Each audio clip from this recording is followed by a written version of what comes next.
Yung nahihilo yata siya, tapos suminto. May isang babae daw nga, nakita daw siya, nakatulokbong daw sa may saygar. Hindi daw siya pinapansin, baka akala daw nila lasing daw po.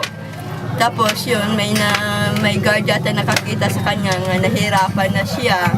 Sinasandan na lang po daw sa may pader sa may lasal daw po, sa may labas.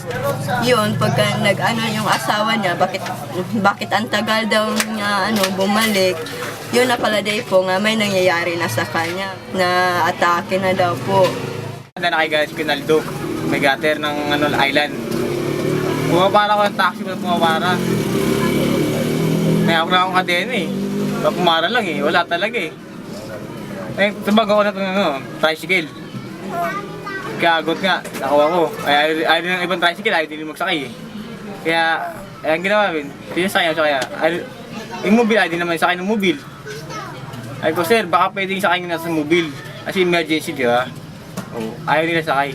Kaya yung pagkapulso ko po sa kanya, diniretso ko na sa hospital namin nila po yan. Kahawa ko sa kanya, mas mahalaga pa yung buhay ko para paghatid sa kanya. Hindi nila ako nagdiretso po. Wala may ibang tutulong, kundi sa HRV din.